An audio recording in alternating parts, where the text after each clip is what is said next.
Hey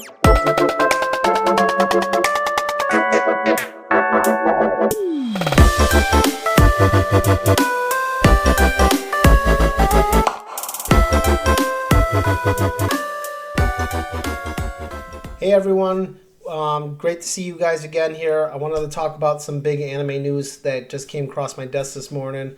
Again, I apologize, I haven't been on the videos or even on our Discord Secret Anime Club lately. There's been a lot of interesting things that have been going on, and I'm trying to get everything back into it here. So let's talk about this. This is big anime news here. So we have Funimation and end of services, and this is kind of a big deal here.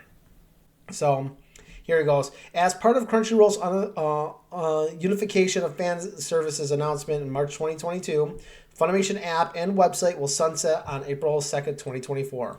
So on April 2nd, 2024, that's this year, what's going to happen? Funimation is shutting down. There's nothing you can do about it. It's going to happen. But with that comes a lot of problems, in my opinion.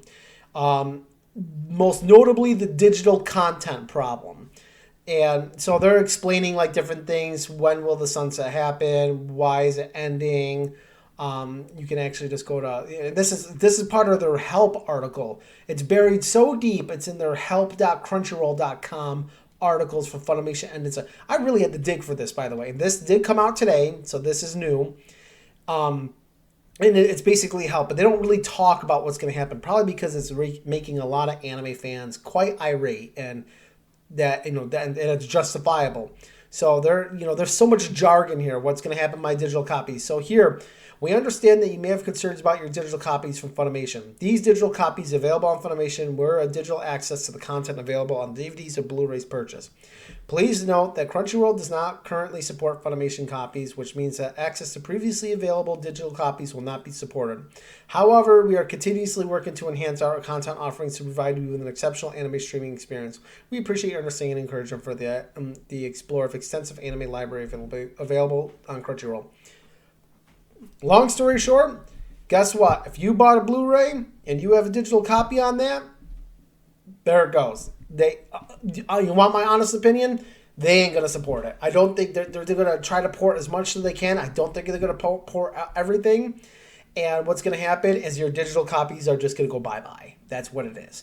And the worst part about it is because Crunchyroll now having Funimation combined with everything, what's going to happen here is essentially, let's just say your digital copy is there on that anime series is on Crunchyroll, right? Who's to say that it's going to be on Crunchyroll forever? We knew from a couple years ago that Crunchyroll had a giant purge and got rid of a ton of different anime series, which I did talk about that one as well too, in a few blogs ago, a couple years ago when it happened. So the big purge, and Crunchyroll will have all the keys to the kingdom, essentially, besides like High Dive, which High Dive is like a nice, safe alternative if you're looking for more anime. But also for the simple fact that what's going to happen is they could be like, hey, guess what? We are going to take this series down for the time being. It's not getting enough viewership. There goes that. Again, ergo digital copy, completely useless. So notice that they talk about, legacy subscriptions, locations in Canada, refunds, things like that. So all these answered questions here. But you want to know one thing I don't see on here, and you got to think about this too. So there's how to do that, how to get the subscriber, wrong subscription. So I'm from what I'm skimming here. Now I'm skimming a little bit here, but I'm pretty good at running through numbers and things like that and seeing on here. What's the one thing that we don't see on the official help cycle here? We don't see how much is that going to cost. And that is a big deal too, because that goes into my second thing, cost, right? So this merger obviously means that there's going to be more fan base going to Crunchyroll, or maybe not, who knows. And what does that actually mean is, of course, they're going to raise their prices, It's the supply and demand situation. When there's more demand and less supply, what do? You raise your prices. So this is buried in Crunchyroll. Like, I had to really go out and find this article. I knew I had it. I'm glad I saved the tab and I didn't close it. Now, what about the cost, right? So that's where this article comes into play. So they're officially shutting down in April.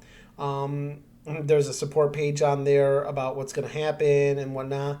But cost here is going to go up. Since I'm according to the author here, since I'm a legacy subscriber, my price is going up. Instead of paying $5.99 a month for Funimation Premium Plus plan I was grandfathered into, I have to pay $9.99 a month for Crunchyroll's Mega Fan plan. For some reason, my email list, my new price is at $12.49 Canadian, which is how much Canadian users pay for the Mega Fan plan. So, I'm not the only one getting a price increase either. In a post on X, one user says that their yearly subscription will go from $54.95 to $99.99. So $100 a year. That's like basically like a Disney move there, where Disney just basically kept increasing their prices, which I think is at like $130, $140 now. But essentially, it's going to be $100 a year. That is insanity, in my opinion. Animes. What's going to happen is you're going to see a lot of more people trying to find like offshoot sites to watch stuff now, because this is absurd, and it's kind of like almost like a middle finger to the anime users out there. And again, I use High Dive and I use Crunchyroll, so I do watch Crunchyroll and I do watch High Dive for the I love anime. I'm willing to pay for it, but not everyone makes the same amount of money I do, or anything like that. Some people need like the anime and they don't necessarily can maybe afford a $99.99 a year or anything like that. So maybe they can afford the $10 a month. Who knows? I don't know. I'm not going to get into the politics in regards to like people's like incomes, but regardless of the fact is the fact that your price is going to increase, and most likely you're going to get less content. Why do I speculate this? Again, they're moving their content library to Funimation, and what's going to happen again is they're going to basically take things down and put things up. Take things down and put things up, because there's only so much bandwidth these streaming services have. They can't do it forever. Netflix does it all the time. Amazon Prime does it all the time. Hulu does it all the time, where they constantly switch shows in and out based on viewership and things of that nature and popularity. We've already seen it done with Crunchyroll. So it's nothing new. We've seen that. But I think the biggest blowback is the fact that your digital copies are basically going to be gone. And I don't see Crunchyroll doing that in the future, because why would they? Why would they do that in the future? It just kind of reinstate everything when they could just basically control everything from the back end, and they can just put up these shows when they feel it's necessary or anything like that. So that's what I'm gonna say is that the odds of that actually happening, you're not gonna get them back. They're going to probably want you to buy your copies, like a physical copy on the official Crunchyroll store. And what's that do? Makes them more money. And, that's all at the end of the day. This is about, gaining more money. The sad part about this all is the other type of blowback that's most likely going to happen that not a lot of people talk about, but I think about a lot of these things, and that is the people working in Funimation are going to be out of their jobs. I doubt there might be some mix up where maybe some team members get added into the Crunchyroll team base. However, that doesn't work for everyone. I think what's going to happen is there's going to be a lot of people losing their jobs and everything from Crunchyroll. Some people might go from Funimation to Crunchyroll, but I don't see everyone doing it. I think what might actually happen is simply the fact that they're just going to lose their jobs, and it's kind of sad that this has unfortunately happened. I knew this writing on the wall was coming back again. Yeah, the Sony acquired Crunchyroll in 2021, which I actually did a blog on Imori.com, so you can actually find it there still. And I knew that this was going to happen. I knew this was the direction. I'm really good when it comes to spotting what businesses plan to do.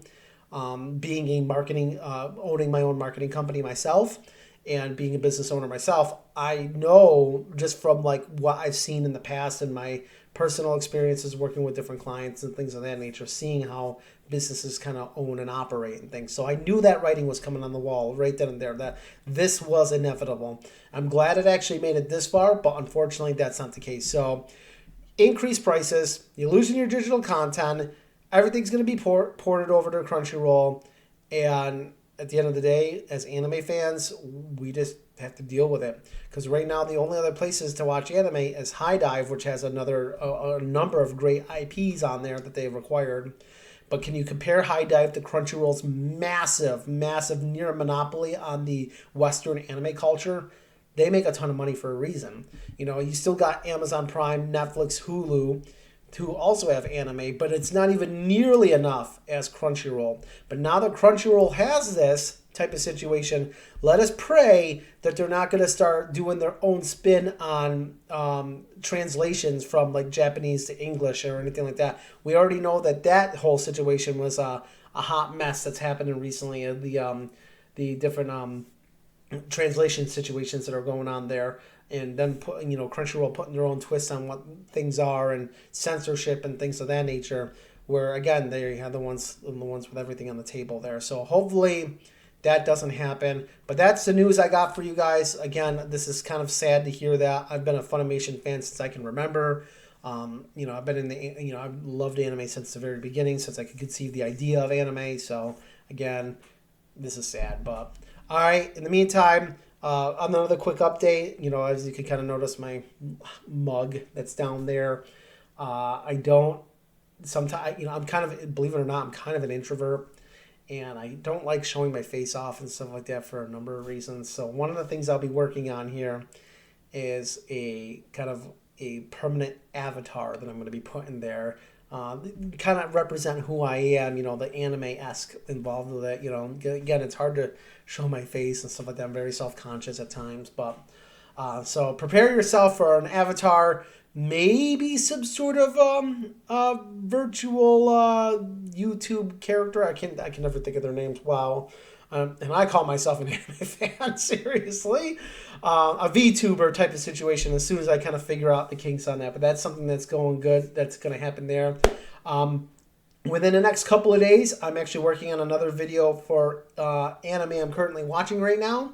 And these are anime shows that are going on right now, kind of like Undergrounders, and I just want to kind of highlight my experience with them so far. So prepare for that video. I'm in the middle of editing that as we speak right now. So until then, y'all have a good one.